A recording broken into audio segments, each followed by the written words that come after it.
जय माता दी दोस्तों, जय श्री हरि। स्वागत है आपका हमारे YouTube चैनल अभव्या वर्ल्ड में। दोस्तों, आज की इस वीडियो में हम आपके लिए महिषासुर मर्दिनी की कथा लेकर आए हैं। प्राचीन काल में महिषासुर नामक एक महापराक्रमी असुर का जन्म हुआ था, जो रंभ नामक असुर का पुत्र था एवं दैत्यों का सम्राट था।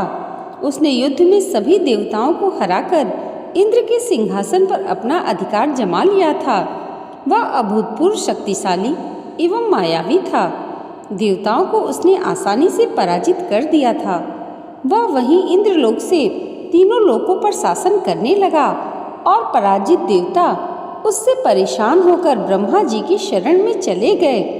ब्रह्मा जी ने उन सभी देवताओं की पीड़ा सुनी और सारे देवतागण को अपने साथ लेकर उस जगह प्रस्थान कर दिए जहाँ भगवान विष्णु और भगवान शंकर उपस्थित थे। वहाँ पहुंचकर उन्होंने महिषासुर के अत्याचारों के बारे में भगवान शिव और विष्णु जी को बताया। ब्रह्मा जी से सारी बातें सुनकर भगवान विष्णु और शंकर जी महिषासुर समेत सभी दैत्यों पर अत्यंत क्रोधित हो उठे। क्रोध में भगवान विष्णु के मुख से महान तेज उत्पन्न होने लगा। इसी प्रकार से भगवान शंकर, ब्रह्मा जी, देवराज इंद्र आदि देवों के शरीर से भी तेज प्रकट होने लगा। वहाँ सभी देवताओं के मुख से निकला तेज मिलकर एकत्र हो गया और एक महान दिव्य तेज में परिवर्तित हो गया, जिससे सारी दिशाएं प्रकाश युक्त प्रकाशवान हो उठी, जो अंत में एक अत्यंत भीषण विद्युत के समान सुंदर नारी के रूप में परिवर्तित हो गया। वह नारी साक्षात महिषासुर मर्दिनी माँ दुर्गा थी, जिनके प्रकट होने पर देवताओं ने प्रसन्न होकर उनकी स्तुति कर उन्हें आभूषण तथा अस्त्र शस्त्र प्रदान किए। महिषासुर मर्दिनी माँ दुर्गा ने आश्चर्यजनक और भीषण गर्जना कर संपूर्ण अंतरिक्ष को प्रतिध्वनित कर दिया, जिसकी वजह से तीनों लोकों में हलचल मच गई। पृथ्वी तो कांप उठी और विभिन्न लोकों के समुद्र अपनी हदें पार करके उछलने लगे। सभी देवतागण देवी का जय जयकार कर उनकी स्तुति करने लगे, जिसके अद्भुत शब्द को सुनकर दैत्यों ने अपने अपने हथियार उठा लिए। उन्हें समझ में आ गया था कि एक भीषण युद्ध होने वाला है। महिषासुर सभी दैत्यों को साथ लेकर उस शब्द को लक्ष्य करके उसकी तरफ दौड़ पड़ा। जहाँ पहुंचकर दैत्यों ने देवी दुर्गा का एक ऐसा स्वरूप देखा, जिससे देवी के चरणों के भार से पृथ्वी दब रही थी और उनके प्रकाश से तीनों लोक प्रकाशित हो रहा था। महिषासुर का सेनापति चिक्षुर उन महान देवी दुर्गा पर टूट पड़ा। देखते ही देखते दैत्यों ने युद्ध छेड़ दिया। चतुरंगिणी ने भी अपनी सेना लेकर दुर्गा पर प्रहार कर दिया। उदग्र, महाहनु, वास्कल और असिलोमा ये सभी रथी सैनिकों के अग्रणी थे, जिनमें असिलोमा का हमला रोम तलवार के समान तीखा था।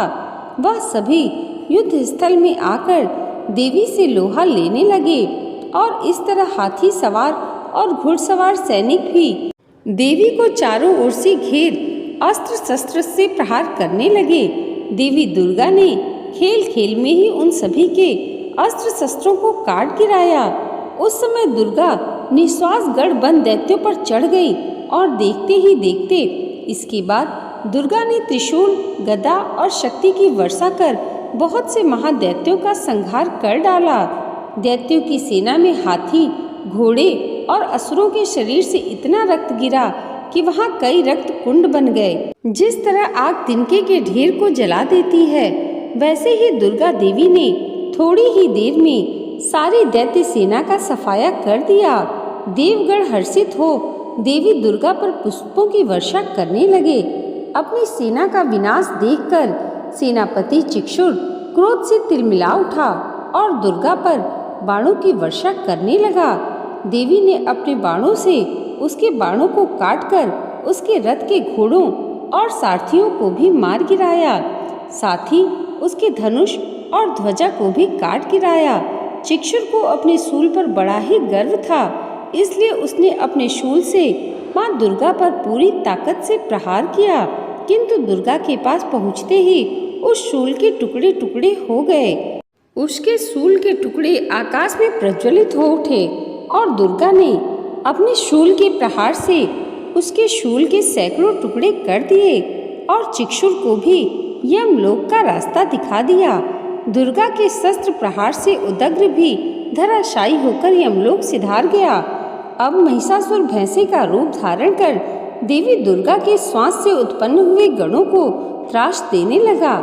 तत्पश्चात वह देवी दुर्गा के सिंह पर भी झपट पड़ा, जिसे देख देवी के क्रोध का आक्रोश बढ़ गया।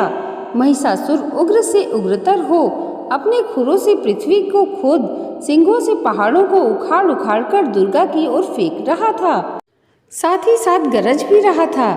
इसके वेग से पृथ्वी में दरारें पड़ने लगी और सिंहों के झटके से बादलों के टुकड़े टुकड़े हो गए।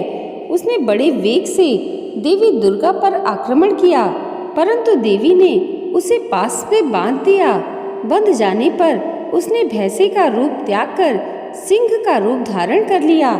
जब परमेश्वरी ने उसका मस्तक काटना चाहा, तब वह तलवार लिए हुए एक पुरुष के रूप में दौड़ा। दुर्गा ने बाण वृष्टि कर पास से उसे बांध लिया, जिसके बाद उसने हाथी का रूप धारण कर भगवती के सिंह को पकड़कर खींचने लगा। भगवती ने उसकी सूंड काट डाली, जिसके पश्चात उसने दैत्य से पुनः भैंसे का रूप धारण कर लिया। उसे पहले की तरह पैतरेबाजी करते देख सारा जगत त्रस्त हो गया। देवताओं को भयभीत देखकर देवी दुर्गा उछलकर महिषासुर के ऊपर चढ़ गई तथा उसे पैर से दबाकर उसके कंठ पर शूल से प्रहार कर दिया। महिषासुर पुनः दूसरा रूप धारण कर आधा परिवर्तित हुआ ही था कि देवी दुर्गा ने उसको पूरा परिवर्तित होने से रोक दिया। जब वह उस दशा में भी पैतरे बदलने लगा, तब दुर्गा ने उसका मस्तक तलवार से काट गिराया। महिषासुर की बची हुई सेना सिर पर पैर रखकर भाग खड़ी हुई। इस प्रकार देवताओं को संताप देने वाला महिषासुर नष्ट हो गया। सभी देवगण देवी दुर्गा की स्तुति करने लगे और गंधर्व जयगान करने लगे। देवलोक की अप्सराएं प्रसन्नता से देवी दुर्गा के सम्मान में नृत्य करने लगी। सबने चंदन, अक्षत, दिव्य पुष्प और धूप आदि से प्रेम पूर्वक दुर्गा देवी की पूजा की और तदंतर देवताओं को वरदान देकर जगदम्बा अंतर ध्यान हो गईं। दोस्तों, माँ दुर्गा के महिषासुर मर्दिनी रूप की कथा अगर आपको अच्छी लगी हो तो कमेंट बॉक्स में जय माता दी जरूर लिखिएगा और इसे लाइक और हमारे चैनल पर पहली बार आए हैं तो सब्सक्राइब करना मत भूलिएगा। माता रानी की कृपा आप सबके जीवन पर सदैव ऐसे ही बनी रहे, इसी मंगल कामना के साथ मिलते हैं अगली वीडियो में। तब तक के लिए जय माता दी, जय श्री हरि।